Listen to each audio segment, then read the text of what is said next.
The tragic fate of the most horrific killers in prison. I know we're going to see some crazy ass killers. I just hope somebody got,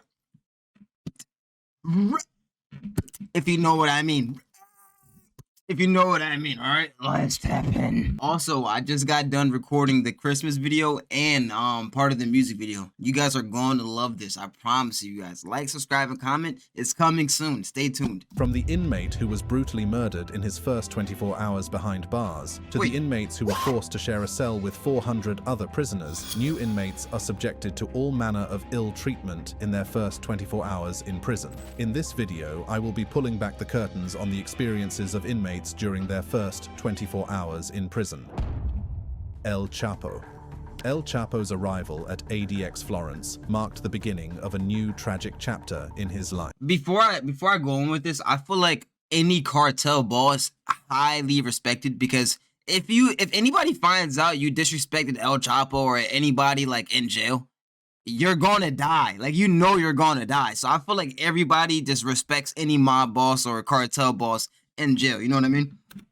On that fateful day in 2019, the notorious drug lord was transported under heavy guard to the Supermax prison, known for its impenetrable security and brutal living conditions. Upon arrival, El Chapo was immediately subjected to the intake process, a tedious and dehumanizing procedure designed to strip away any remnants of his former life. Guards conducted a thorough strip search, inspecting every inch of his body for contraband. This invasive process was just the beginning of the relentless scrutiny he would face at ADX Florence. Next, he was issued his prison uniform, a direct contrast to the luxurious attire he once wore. The uniform symbolized his new identity as just another inmate in the Alcatraz of the Rockies, with his...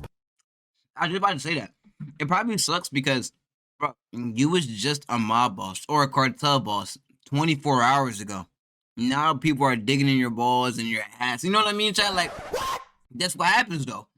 Like, now they're now you was up here in society, rich and everybody, you was a boss. Now you're literally right here in 24 hours. Like, that's insane. Personal belongings confiscated and his freedom stripped away, El Chapo was escorted to his cell. The cell, a 7 by 12-foot concrete box, was a far cry from the high-class surroundings he was accustomed to. The bed, desk, and chair were all made of concrete and bolted to the floor, ensuring they could not be moved or used as weapons. The cell also included a toilet and a shower area, but the water was time-controlled to prevent flooding the cell. The design of the cell also featured a solid outer door and an interior jail door. A tiny window, measuring 42 inches tall and 4 inches wide, offered no view of the surrounding Rocky Mountains, leaving the former drug lord completely isolated. The soundproof walls ensured that he could not communicate with other inmates, further intensifying his sense of isolation. El Chapo's initial reaction to the facility was one of shock and disbelief. The extreme isolation and harsh conditions were a contrast to the life of power and luxury he once knew.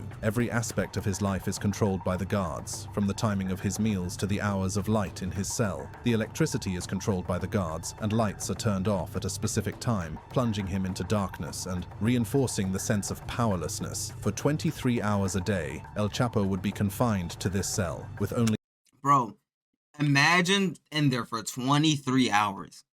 23 hours for the rest of your life. You're just by yourself and just like this, trapped by bricks. Concrete walls, cold fucking metal bed, cold bathroom, you know what I'm like, cold bathroom seat. You know what I'm saying? Like, that's so sad. But it's, you know, it's the life that some people chose. And you know, some people are born into this life. Some people are literally born, you know, having to be in the mob or having to be in the cartel because the people that birthed them or the people that's, you know, in their family or the people that they're around. So sometimes, like, it's not even their fault they're in this position, but a lot of times it's their fault. So, I mean, this is just, you know, the hole that these people dig, bro, and it's sad.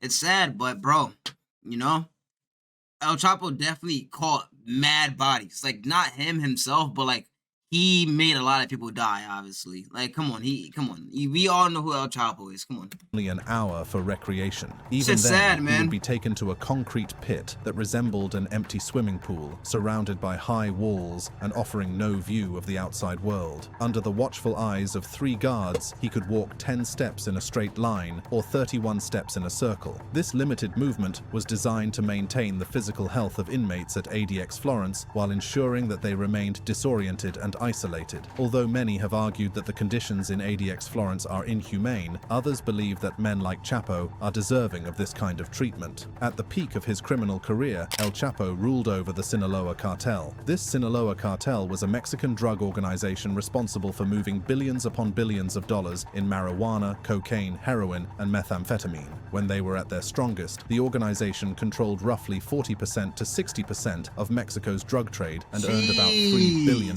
annually. God Jeffrey damn. So, like, come on. Obviously, you know, he kind of deserves to be in there, right? I don't want no beef with no fucking Mexican cartels, okay? But let's just be real. He clearly deserves that, right? All the drugs that he was smuggling around that he had other people move and shit. Kill, you know, probably people you know. Probably got, yo, you never know, man. You never know. This shit fucks up generations of families and people's lives, you know, so you can't feel bad for him, you know what I mean? Epstein. Jeffrey Epstein's incarceration was marked by a series of privileges that defied the norms of the justice system. While most convicted sex offenders in Florida are sent to state prison, Epstein was housed in a private wing of the Palm Beach County Stockade. Unlike other inmates who are typically processed through a tedious intake procedure that includes strip searches, medical evaluations, and orientation, Epstein's arrival was handled with a level of discretion and care. He was immediately taken to a private wing of the facility, far removed from the general inmate population. This arrangement was highly unusual and raised many eyebrows, but it was just the beginning. Jeffrey Epstein, a financier with deep ties to the world's elite, became infamous for his heinous crimes involving the exploitation of underage girls. In June 2008, Epstein pleaded guilty to procuring a minor for prostitution. Jeffrey Epstein's sentencing in 2008 was a moment that many believed would finally bring justice for his numerous victims. However, the reality of his sentencing and the terms of his plea deal left many outraged and questioning the integrity of the justice system.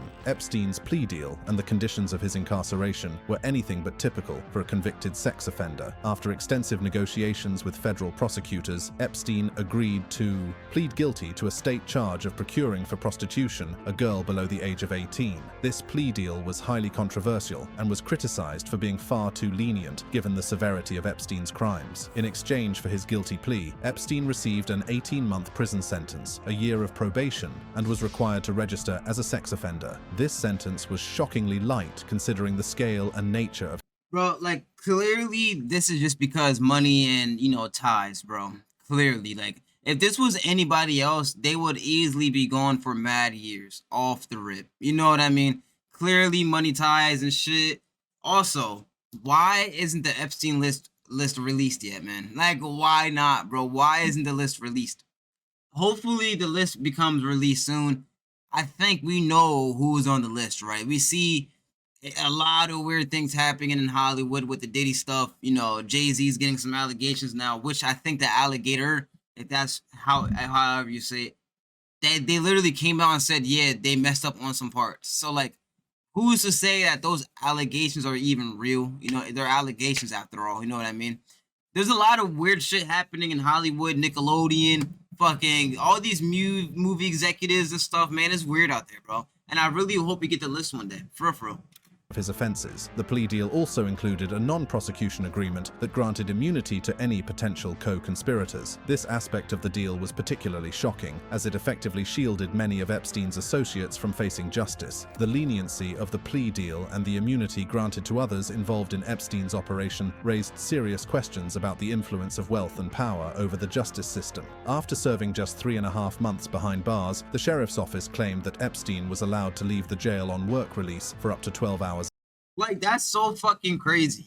Bro, for 12 hours a day, you can leave for work release? Are you fucking crazy? Like, if this was literally anybody else, bro, you're never seeing the light of day.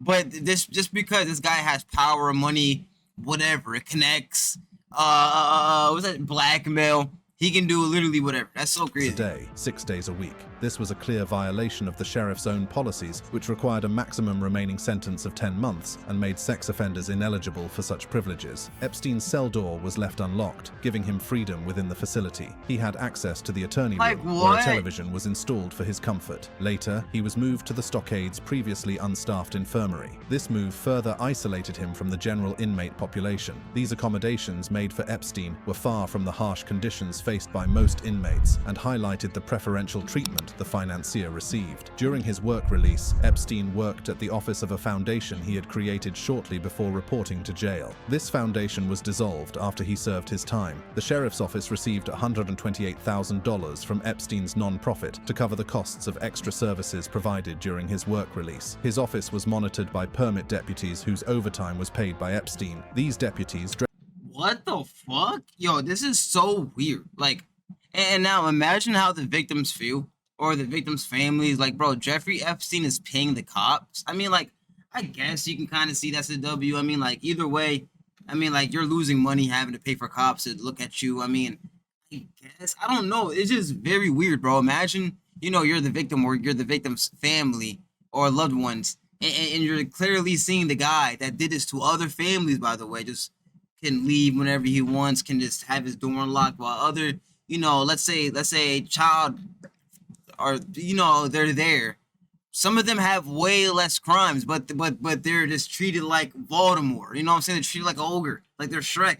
But while this guy is a literal monster, he can do whatever he wants. Yeah, okay. Like, how is that fair? dressed in suits, checked in welcomed guests at the front desk. The guest logs, which could have provided crucial information about Epstein's activities, were later destroyed per the department's records retention rules, although the Stockade visitor logs were not. Epstein's privileges extended beyond the jail walls. He was allowed to use his own driver to transport him between jail, his office, and other appointments. This level of freedom was unheard of for a convicted sex offender and raised serious questions about the influence Epstein wielded over the justice system. Epstein served almost 13 months before being released on July 22, 2009. His release marked the beginning of a year of probation on house arrest until August 2010. Even during his probation, Epstein enjoyed freedoms that were not typically granted to others in his position. He was allowed numerous trips on his corporate jet to his residences in Manhattan and the US Virgin Islands. He also took long shopping trips and walks around Palm Beach for exercise. The leniency of Epstein's sentencing and the extraordinary conditions of his incarceration were a stark reminder of how power and influence can corrupt the justice system. Although Epstein's first jail sentence was filled with luxuries and special privileges, his next prison term was the opposite. He was held among the general population, apart from the times when he was placed on suicide watch, and in a dark of events, he wound up dead on August 10, 2019.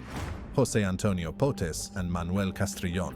The first day of detention for José Antonio Potes and Manuel Castrillón was a nightmare they could never have imagined. After being detained by soldiers and taken to a jail in El Salvador, their ordeal began with a series of humiliations and harsh treatments. Upon arrival at the jail, Potes and Castrillón were strip-searched, a degrading process that left them feeling exposed and vulnerable. The officials photographed every inch of their bodies, paying particular attention to their tattoos. In El Salvador, tattoos are often associated with gang affiliations, and this scrutiny only heightened their fear. After the humiliating search, the men were thrown into a small, overcrowded cell with about 25 other detainees. Bro, that's like so crazy because like most of these people were probably cool or like they probably had hella bread, probably had hella bitches, you know what I'm saying? Mad cars, mad money, mad status, like boss level type niggas, right? But now when they're all like this, they all look the same. They literally all look exactly the same. You couldn't tell, oh, like this guy right here, you know, he was a mob boss, and this guy right here, you know, you feel me?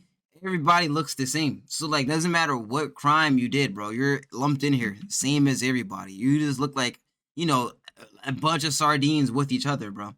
So like whenever people call you a lame or whenever people call you like, oh, because I remember when I was growing up, my cousins used to call me white boy because I kind of speak like a white boy. I grew up in a white town. I don't give a fuck because I don't have to walk around, you know, worried about ops or walking around like, oh, does the police know? Or are they tracking me? You know, are they hacked into my phone type shit? Like, I don't have to worry about a RICO case. I don't have to worry about nothing like that because I was the white boy. I was the, you know, the soft guy. I was the, while y'all have to worry about all this, the ops, the cops, you know what I'm saying? The feds, you have to worry about all that.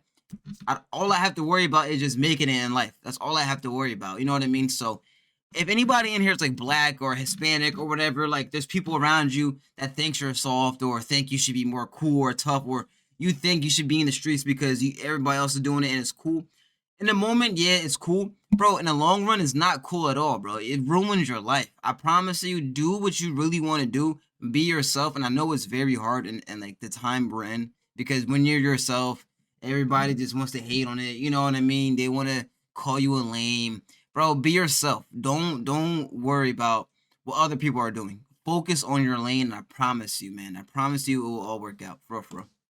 The cell was dimly lit, with barely enough space for everyone to sit, let alone lie down. The air was thick with the stench of sweat and fear, and the walls seemed to close in on them. While speaking on the tragic experience, Potes 1, the men said, "We were confused, terrified, and couldn't sleep." According to the men, the other detainees were just as scared and confused as they were. The guards patrolled the jail with an iron fist, their presence a constant reminder of the power they held over the detainees. Any attempt to speak or move without permission was met with harsh punishment. The cell in which the men were kept had no toilet, only a bucket in the corner that served as a makeshift latrine. Sleep was a luxury they could not afford. The overcrowded conditions made it impossible to find a comfortable position, and the constant noise and fear kept them awake. The emotional toll of their first day in detention was huge. Potes and Castrillon were filled with a sense of helplessness. They had come to El Salvador with dreams of a better future, only to find themselves trapped in a living nightmare. Jose Antonio Potes and Manuel Castrillon grew up as childhood friends in a small, tranquil town in Valle del Cauca, Colombia. Both 27 years old, they shared dreams of a brighter future beyond the borders of their hometown. Potes, a skilled welder, and Castrillon, an expert in mechanized farming, were determined to find better opportunities to support their families. The two friends had heard glowing reports about El Salvador's transformation under President Nayib Bukele. The Colombian media painted a picture of a safe, prosperous, and tech-friendly paradise, free from the grip of gang violence. El Salvador's ambitious plans to become a tech powerhouse and Alright, like am I like confused, or like what are they in there for? What are they in jail for? Did this bro, I'm just waiting for this guy to tell us what they are in jail for, or why they went there. You know what I mean? dramatic drop in violence made it an attractive destination for many seeking a fresh start. Potes and Castrillon believed they could thrive in this new environment, sending dollars back home to their families and building a better life for themselves. In January 2023, Potes and Castrillon set out on their journey. Potes flew out to join Castrillon, who had arrived in El Salvador earlier. Their excitement was visible as they envisioned the opportunities that awaited them in this new land. On the 21st of January, the day after Potes arrived, the two friends met for lunch in Soyapango, a bustling satellite town just outside the Salvadoran capital. They were eager to explore their new surroundings and discuss their plans for the future, but their dreams were abruptly shattered. Shortly after their meal, soldiers approached them, demanding to see their documents. Despite presenting their papers and explaining their intentions, the soldiers were not convinced. The situation quickly escalated, and Potes and Castrillon were detained. The two friends were taken into custody without any clear explanation. They were confused and terrified. Unable to comprehend why they were being treated like criminals, the soldiers accused them of being involved in narco-trafficking, a baseless claim that only added to their distress. 8 hours later, Potes and Castrillon found themselves in a jail, and this marked the beginning of their ordeal. After their initial detention, the two friends were transferred to Ilopango prison, a place notorious for its inhumane conditions. Ilopango prison was their first stop in a journey through hell. The overcrowded cells were filled with hundreds of detainees, far exceeding the prison's capacity. The lack of space meant that inmates had to sleep in shifts, with some standing while others lay on the cold, hard floor. The conditions in Ilopango prison were unsanitary, with no proper toilets or running water. Inmates were forced to use buckets as makeshift latrines, and the lack of hygiene led to the spread of diseases. The food was scarce and often inedible, leaving many malnourished and weak. The guards maintained control through fear and intimidation. After a month in Bro, that is so fucked up. Yo, imagine like you're trying to go to a different country to just better your life, to have a better career. And these shitty ass cops just come up and just detain you and arrest you for literally no reason. And say like, oh, yeah, because you was over here trafficking drugs, whatever. Bro, in those countries, they don't give a fuck. Like there's like literally like no like court, bro. Like you're gonna be in there for mad long. for probably years until you get like a court hearing. That happens a lot. I know like India and shit, like these countries with a lot of people like that, and like the jails are over flooded, bro. You're going to be in there for probably years until you even get a chance to get a court hearing. Yeah, these people might be cooked, and it's fucked up. In Ilopango, Potes and Castrillon were transferred to Chucuapa prison. If they thought things couldn't get worse, they were gravely mistaken. Chucuapa was equally hellish, if not more so. At Chucuapa, they shared a cell with 400 other inmates. The conditions were deplorable, with no toilets and just a single bucket for everyone to use. The overcrowding was even more severe, and the lack of basic amenities made survival a daily struggle. The tragic fate of Potes and Castrillon is not unique. Thousands of innocent people have been caught up in President Nayib Bukele's crackdown on gangs. While the government claims to have jailed nearly 70,000 gang members, human rights groups argue that many of those detained are innocent. Jeffrey Dahmer. In February 1992, Jeffrey Dahmer arrived at Columbia Correctional Institution in Portage, Wisconsin. The world watched as the infamous serial killer I know what happened with Jeffrey Dahmer. 17 young men I remember and this. boys was led into the prison that would become his new home. Scary Due case, to the I'm not gonna lie. horrifying nature of his crimes and the intense media attention, prison officials decided that Dahmer needed to be kept in protective custody. Isolated from the general population, he was locked up in a solitary cell, shackled whenever he was outside of it. This was to ensure his safety, as other inmates might seek to harm him to gain popularity, not just among other inmates, but in the outside world as well. For the first year, Dahmer's life behind bars was one of solitude and silence. He spent his days alone in his cell, with minimal interaction with other prisoners. This period of confinement was meant to protect him, but it also served as a reminder of the monstrous acts that had led him there. During this time, Dahmer kept to himself, reading books and writing letters. He didn't cause any major disturbances, and his behavior remained relatively calm. This led him to request more freedom of movement and interaction within the prison. After a year of isolation, so you started getting a little bit too decided to comfortable. grant Dahmer's request. He was moved out of his solitary cell and into a unit designated for prisoners with emotional problems. This shift allowed him to attend classes, eat communal meals, and perform work duties, giving him a taste of what the lives of other inmates were like within the prison walls. Dahmer's new environment provided I mean, like, bro, for a guy like Jeffrey Dahmer, do you truly think like you're just gonna have a smooth time in jail, bro? You like your only people you killed was like black people. You know what I mean? Like, hey, buddy, I don't think you want to be out free in jail, especially where gangs are like the most like popular thing, like the #1 thing in jail, especially black gangs, bro. I don't think you want to be free in jail, bro. This guy's probably kind of, I don't know, bro. I don't know. with more opportunities I'm to not interact Jeffrey with Dahmer. fellow inmates. However, this increased freedom also came with risks. His popularity and the nature of his crimes made him a target, and his dark sense of humor did little to help him fit in with the others. Dahmer often indulged in death-related jokes, such as putting up a sign for Cannibals Anonymous and molding prison food to resemble severed limbs, complete Bro, like, you can't do that, especially in jail where all your victims was black. Like, you can't do that, bro.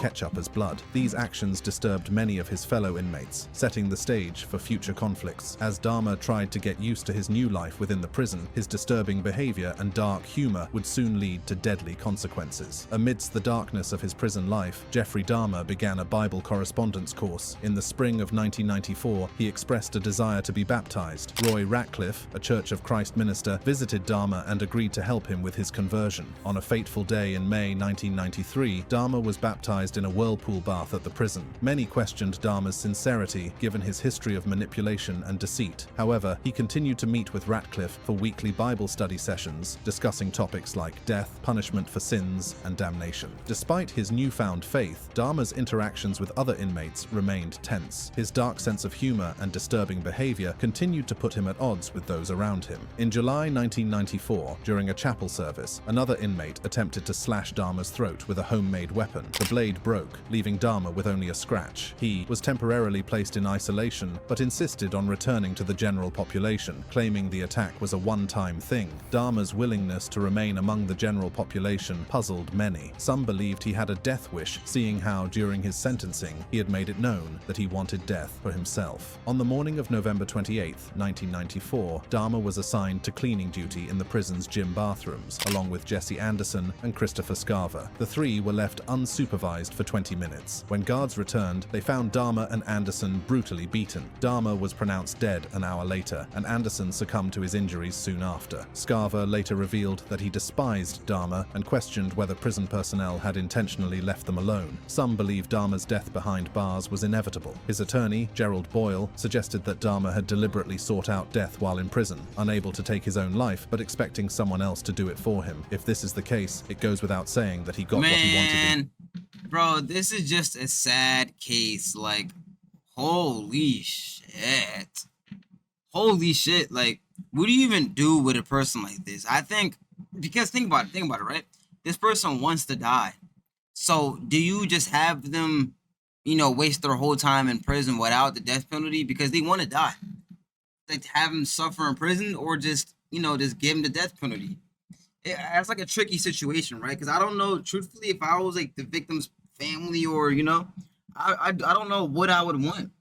I don't know what I would want, and I don't know, man. Truthfully, I think I would just probably want him to be in like a dark room for like the rest of his life. Like, I would want him to go crazy. Like, I wish I would have like a 24-hour camera, like a fish tank, Sam Hyde fish tank type of shit. Have like a 24-hour camera and just always tap in whenever, and then let's see him just go crazy. You know what I mean? I don't know, bro. In the end, Ryan Archer.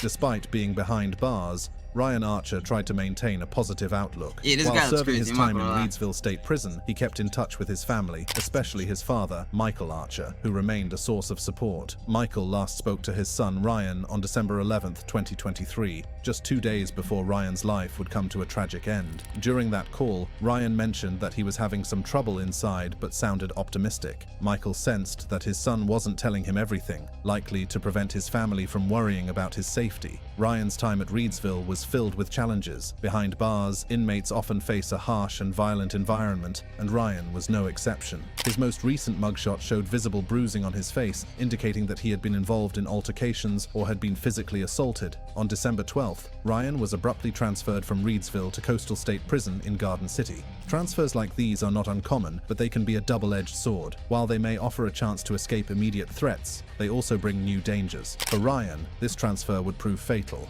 The reasons behind Ryan's transfer remain unclear, but it is speculated that he may have been trying to escape a dangerous situation at Reidsville. The world of prison life, debts, conflicts, and gang politics can follow inmates wherever they go. Unfortunately for Ryan, whatever trouble he was trying to leave behind eventually caught up with him. His transfer to Coastal State Prison marked the beginning of his final tragic chapter. Ryan Archer's first 24 hours at Coastal State Prison were a traumatic and ultimately fatal experience. Upon his arrival, he was thrust into an environment filled with tension and danger. The transfer from Reidsville to Coastal State Prison was supposed to offer a fresh start, but it quickly became evident that Ryan was not safe. As soon as Ryan stepped off the transport vehicle, he was processed and assigned to a cell. The intake process at Coastal... Also, I forgot to also say this earlier, chat.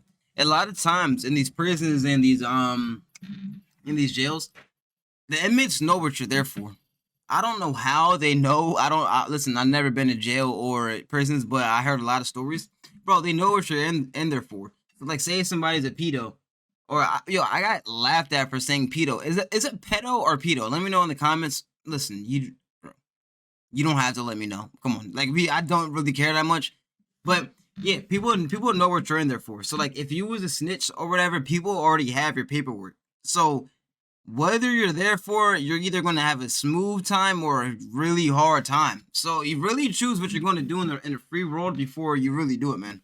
State Prison is notoriously rigorous, involving thorough searches, medical evaluations, and a series of questions aimed at assessing the inmate's mental and physical state. Ryan, already showing signs of previous altercations, likely went through this process with a sense of unease. In Ryan's new cell, tensions ran high. The inmates in his section of the prison saw him as a potential target because of his visible bruises and recent transfer. Within hours of his arrival, Ryan began to sense the hostility around him. It is common practice for inmates to size up newcomers, and Ryan was no exception.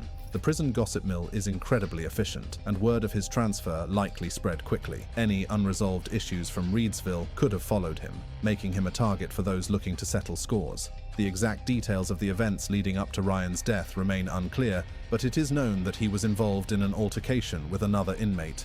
This fight, Coastal State Prison, would prove to be fatal. Yo, plus it's like, cause some people are there for years. Some people are there like they're never going to get out. Some people are there for like a couple months.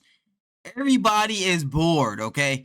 Everybody is bored. They have nothing else to do but fuck with other people and just try to make entertainment out of anything, bro. I promise you, if I went to prison, I'd probably think throwing an apple on the wall watching splatter is funny, because I haven't watched, I don't know, something on TV in a while. You know what I mean? So they're just bored as fuck. So they want any action, anything to happen.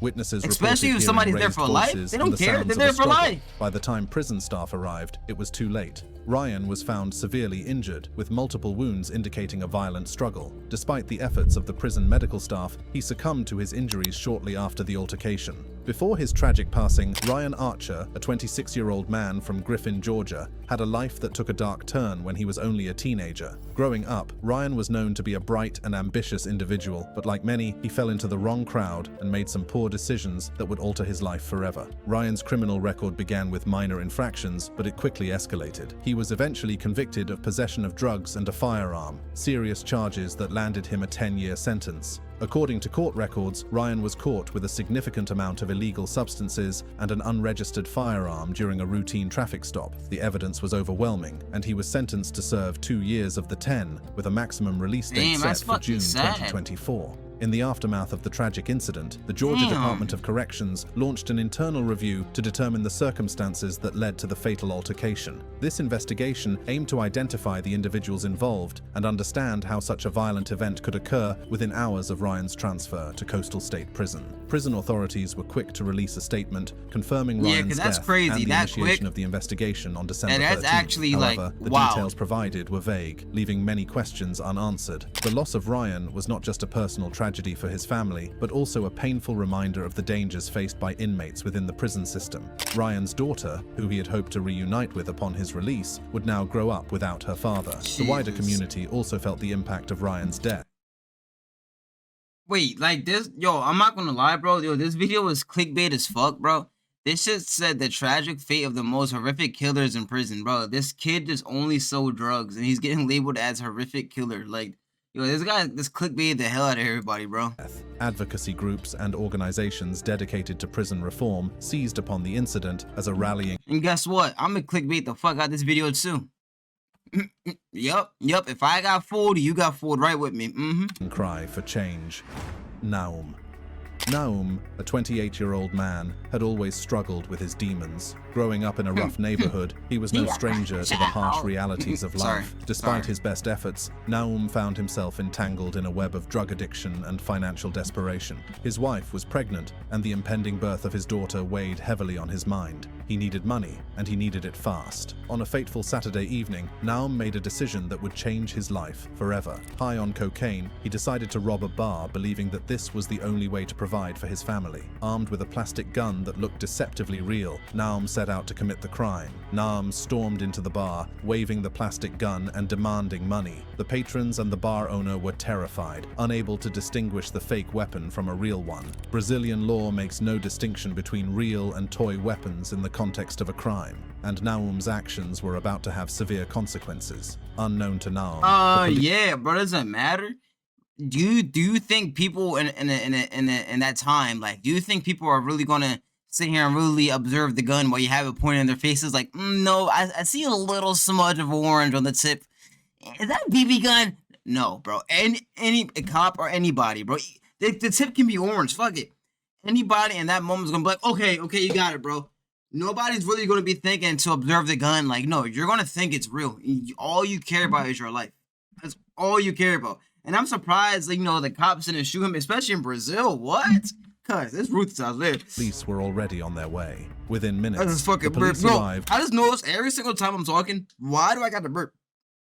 Why? Every single time I'm talking, I always gotta like burp. Like, what's up? Surrounding the bar and cutting off any chance of escape, Naum was arrested on the spot. His pleas of innocence fell on deaf ears. "I've done nothing wrong. It's a misunderstanding," he told authorities. Yeah, but sure. The evidence was stacked against him. The plastic gun, though light and fake, had caused real fear and panic among the bar's patrons. At the police station, Naum's situation became even more critical. He admitted to having a drug problem and acknowledged that he sometimes drank too much alcohol. Despite his admissions, the police saw things differently. Naum was charged with aggravated robbery, a crime that could land him up to 15 years behind bars. Naum's thoughts immediately turned to his family. "I'm desperate. My family really needs me at the moment," he lamented. His wife was due to give birth any day now, and he feared missing the birth of his daughter. But instead of going back to his family, Naum was sent to a pre-trial prison, where he would remain until a judge decided his fate.